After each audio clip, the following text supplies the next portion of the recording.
दोस्तों, क्या आप जानते हैं वर्ष 2025 में लगभग 1.5 करोड़ SIPs यानी सिस्टमैटिक इन्वेस्टमेंट प्लान्स बंद हो चुके हैं। आखिर SIP है क्या? वेल्थ बनाने का सबसे आसान तरीका। और हम SIP करते क्यों हैं? अपने लाइफ के गोल्स को, फाइनेंशियल गोल्स को पूरा करने के लिए टाइम से। तो हम आखिर SIP बंद क्यों कर देते हैं? आप समझते हैं उसके 5 कारण, जिस कारणों से हम SIP को बंद करते हैं।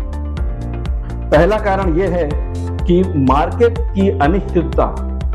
निफ्टी और सेंसेक्स जब गिरता है तो निवेशक घबरा जाते हैं और कहते हैं कि SIP को बंद कर दो।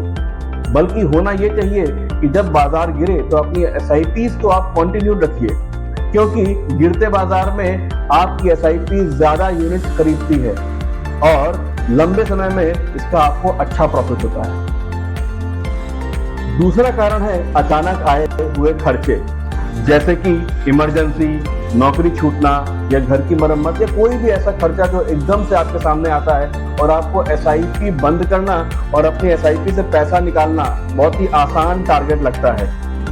लेकिन अगर आप ऐसा करते हैं तो शायद आप ये भूल जाते हैं जिस पर्टिकुलर वित्तीय लक्ष्य के लिए आपने इन्वेस्टमेंट किया था, यानी कि आपके बच्चों की पढ़ाई या आपका रिटायरमेंट, दोनों खतरे में पड़ जाते हैं। तीसरा, कई लोग बिना बजट बनाए ही SIP शुरू कर देते हैं और अपने दोस्तों के कहने पे या सोशल मीडिया को सुन करके किसी भी अमाउंट की SIP शुरू कर देते हैं, लेकिन कुछ समय के बाद उन्हें वो बोझ लगने लगती है।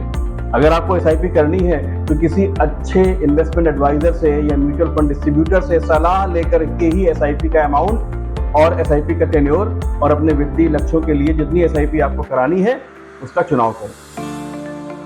चौथा कारण है गलत फंड का चुनाव।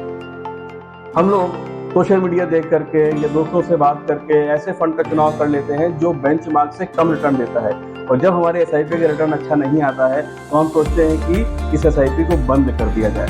तो ऐसे में हमेशा इस बात का ध्यान रखें, किसी अच्छे रिसर्च एडवाइजर से, इन्वेस्टमेंट एडवाइजर से या एक म्यूचुअल फंड डिस्ट्रीब्यूटर से सलाह ले करके ही अपनी SIP का चुनाव करें, अपने फंड्स का चुनाव करें। तो सबसे बड़ा जो कारण है वो ये है कि हम जब SIP करते हैं तो बिना किसी लक्ष्य के करते हैं। हमारा कोई वित्तीय लक्ष्य नहीं होता, बस हमको पता होता है कि SIP करना है तो SIP शुरू कर दो किसी भी अमाउंट की, और हम उसको शॉर्ट टर्म इन्वेस्टमेंट समझने लगते हैं। कहीं ना कहीं हम उसको as a high return saving bank account की तरीके से ट्रीट करने लगते हैं, और जब चाहते हैं पैसा निकाल लेते हैं, जब चाहते हैं SIP बंद कर देते हैं। तो इन 5 कारणों से आप बचिए। अच्छे म्यूचुअल फंड डिस्ट्रीब्यूटर संपर्क कीजिए या इन्वेस्टमेंट एडवाइजर संपर्क कीजिए और अपनी SIP अच्छे फंड्स चुनिए, अपना लक्ष्य बनाइए, वित्तीय लक्ष्य बनाइए, जैसे कि आपके बच्चों की पढ़ाई, आपकी शादी, उनकी शादी, आपका रिटायरमेंट, और साथ ही साथ वो फंड चुनिए जो आपके बेंचमार्क से अच्छे रिटर्न दे, और उसके बाद ही आप अपनी सोच समझ के SIP कीजिए, जिससे आपकी SIP आपके वित्तीय लक्ष्य पूरा होने तक चलती रहे, उससे पहले बंद ना हो। नमस्कार।